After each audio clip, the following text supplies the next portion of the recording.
numerous cell breaches on every level. These hiss... Let me know when the hiss are gone. I miss my desk.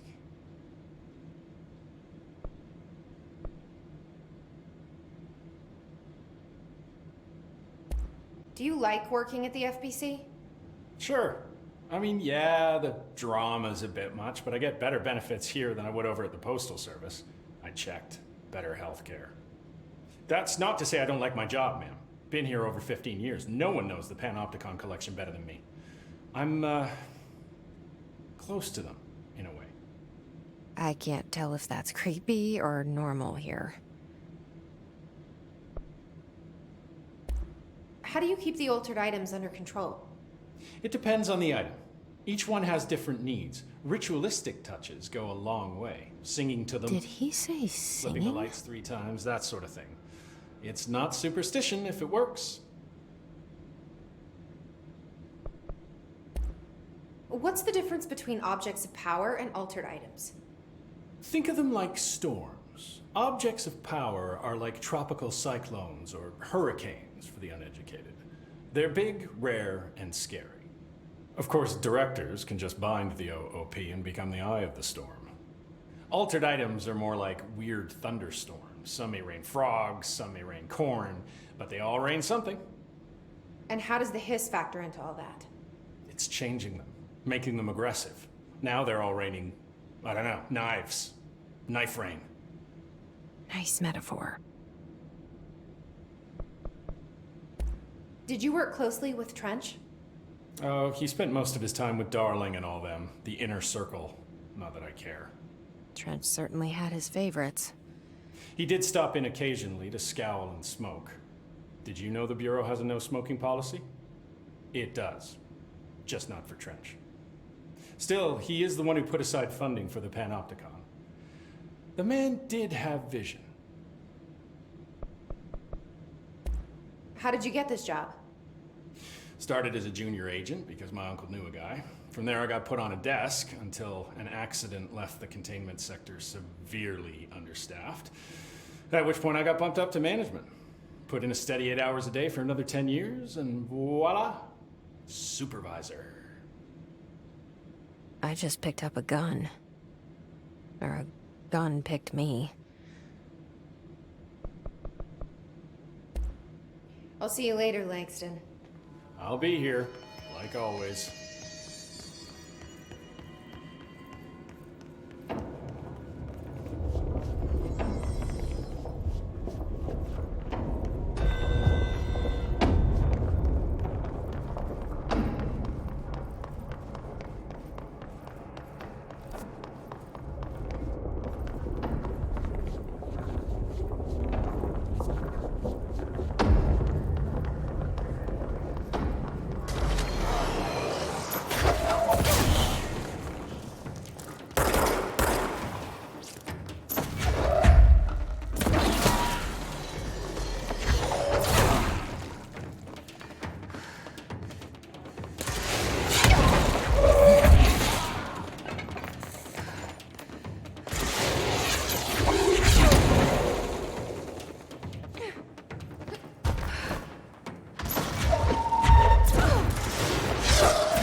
Find new prime candidates. The Bureau needs a director. Our future. P6 and P7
I can see you're upset, Meg. Why don't you tell Uncle Mr. Bones what's wrong?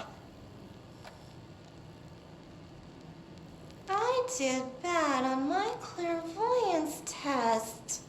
You can't ace every test, Meg. You see, everyone has different brains.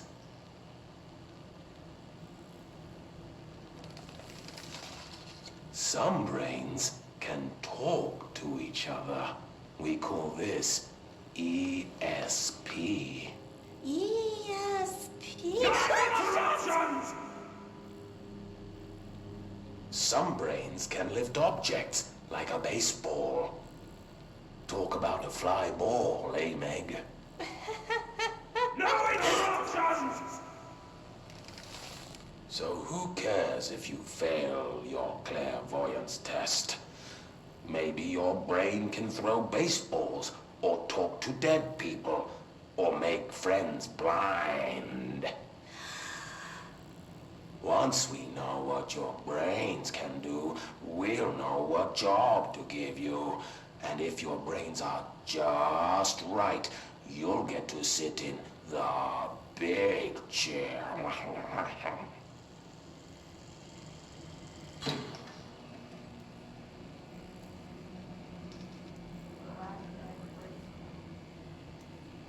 What if I don't want the big chair? What if I don't want the big chair? Everyone wants the big chair, Meg! That's why we're all here. Use those brains to listen for once, or the only chair you'll get in is the one with straps.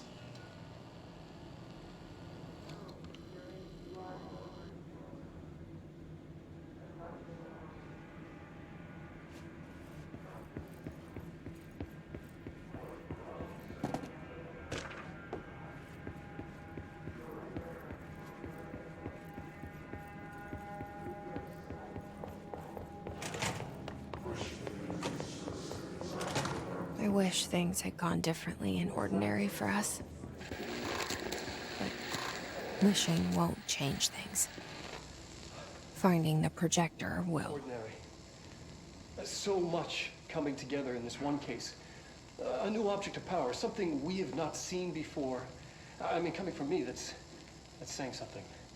And the boy, Dylan Faden. Prime candidate 6. And the sister as well. Once we catch up with her, but the boy, so much potential. We're talking Northmore level readings here. And I don't want to invoke his name. It's completely different circumstances here. It's remarkable.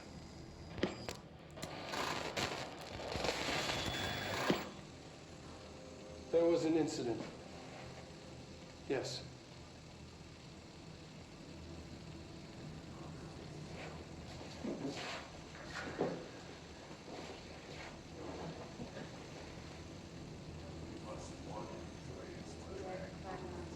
We lost a valuable member of our team, yes. Excessive force. Dylan has so much. But he's just a kid. I'll take the blame. He needs some slack. I mean, boys will be boys. He's exceptional and under a lot of stress. Roberts got killed. It's an unfortunate accident, that's all. Marshall needs to realize this. We will make this work. We'll make this work.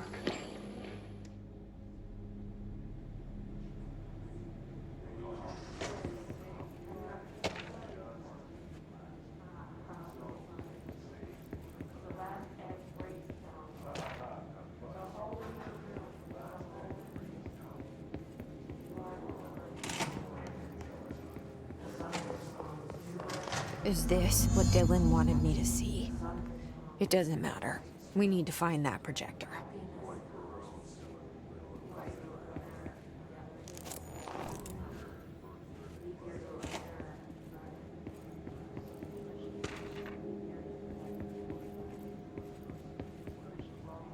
We used to play there all the time.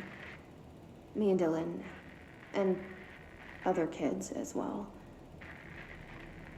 We loved it. This time, I remember, was different. We found a way in, deeper into it, like it had shifted. We went inside, and that's where we found the slide projector. A dump is a place for lost things. Things that have been thrown away. Did you ever feel that way when you were growing up, Jessie? What? No. Yes, but that has nothing to do with... Was there a slide projector at your home when you were small? No. Those were before your time, I suppose.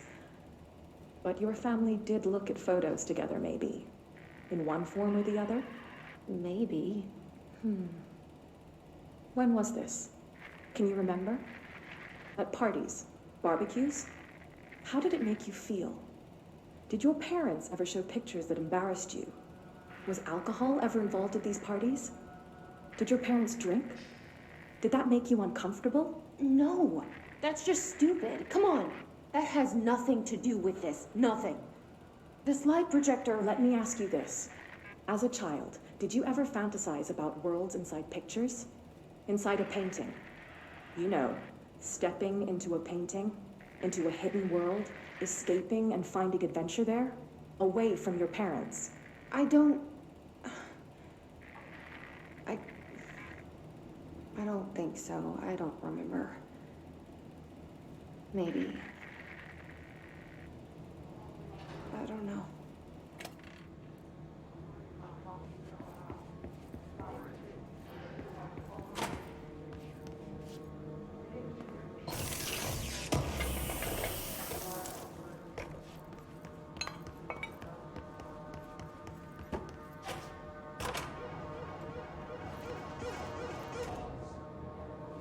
They studied what happened in Ordinary here. That's the place to start looking.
Dylan and I were both prime candidates.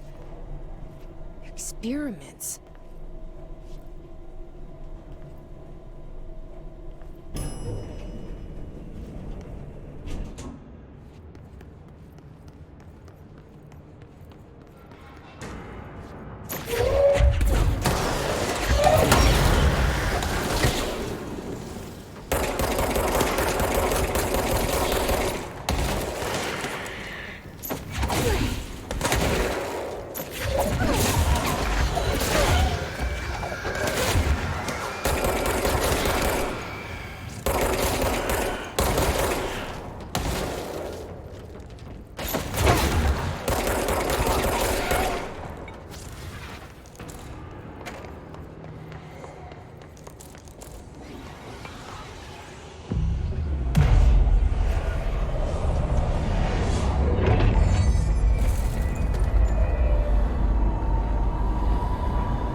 We're going back home.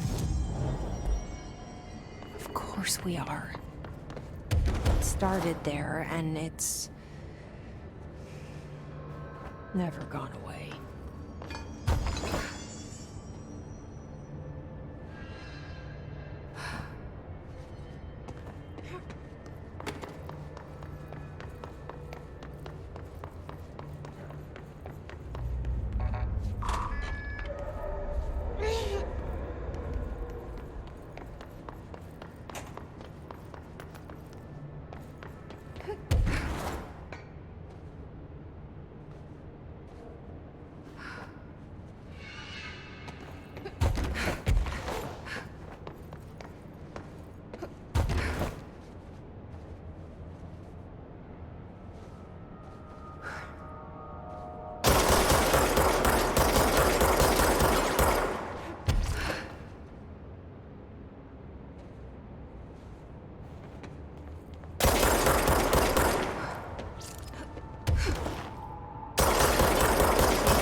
There's gotta be a way to rotate these tracks.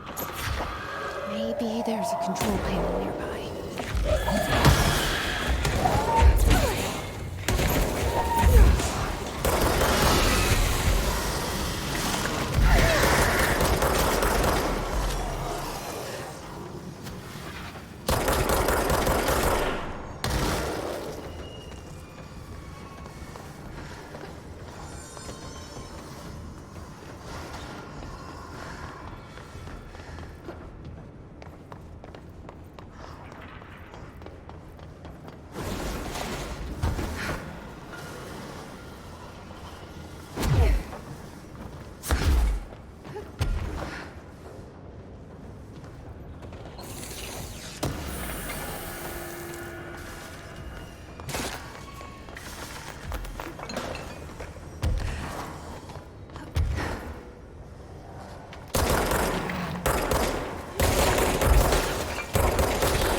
There's gotta be a way to rotate these tracks.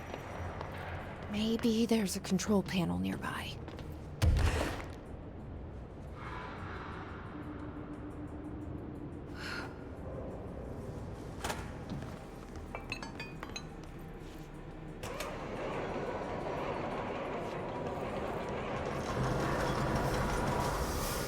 It won't rotate.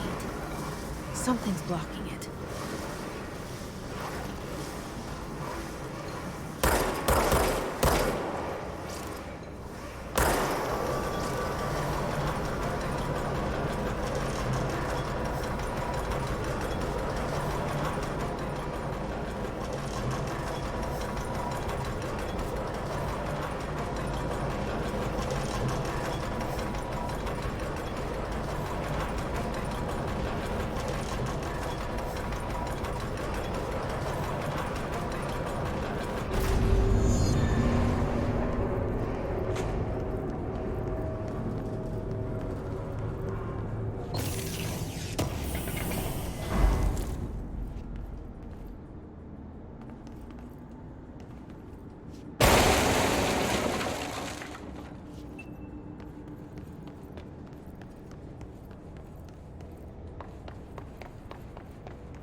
listening to America Overnight, celebrating 29 years, shining a light in the shadows.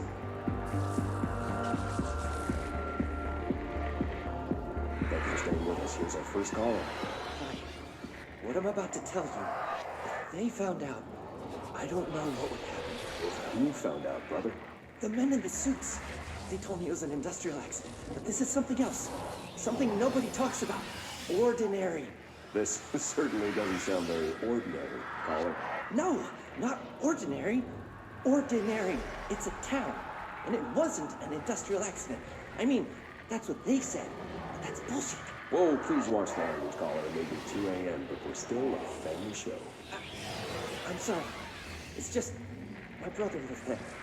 They said the town was destroyed, but it wasn't. I went there.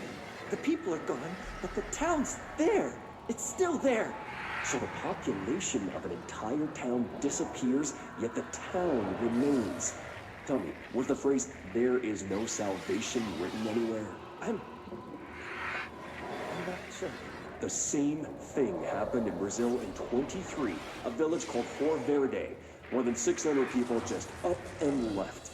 The government said they were fleeing guerrilla forces, but we know the truth. A mass abduction. As predicted by my regular guest, Dr. Quincy Rogan.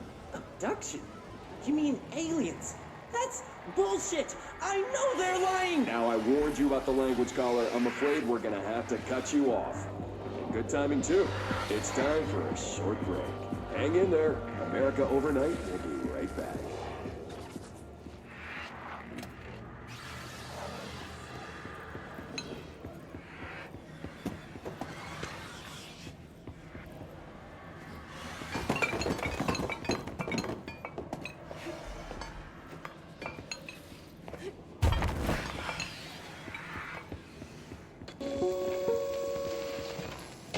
is a curious correlation with the yet unknowable forces intruding upon our world in the form of altered world events. These forces gravitate toward archetypal objects, a gun, a television, a supposedly haunted house. So clearly humanity affects this process. Our collective unconscious is a map of sorts. We hold the key, but we don't know how to use it.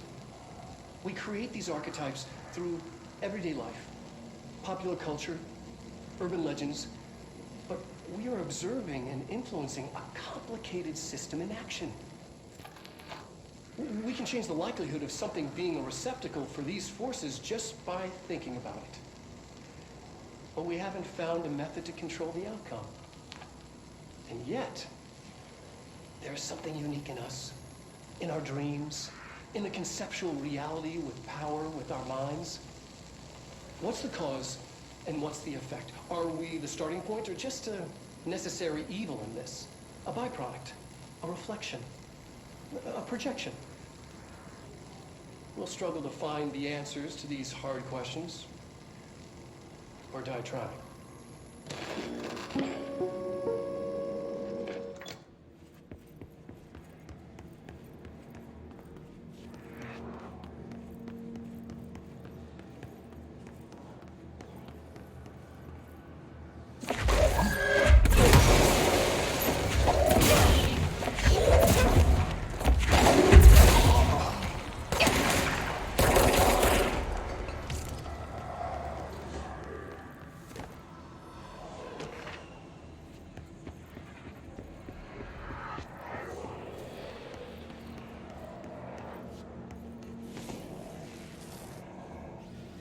Annual evaluation of Dylan Faden, formerly P6, performed by Dr. Carla Vaughn. The questions asked here correspond to the 5th iteration of the Gunner's psychological assessment. Are you ready, Dylan? Let's begin then. In a single word, describe the world around you. Where's Casper? Dr. Darling is out of the building today. He's never out. He didn't want to come, did he? He never visits, not since Roberts. See, tell Darling it wasn't my fault. I couldn't control it yet, but I can now. I learned.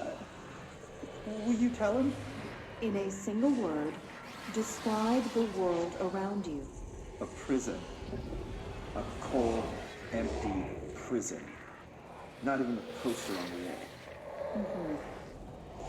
What is the next number in the sequence 3, 6, 9, 12, 15? 18. What day is it today? How the hell would I know?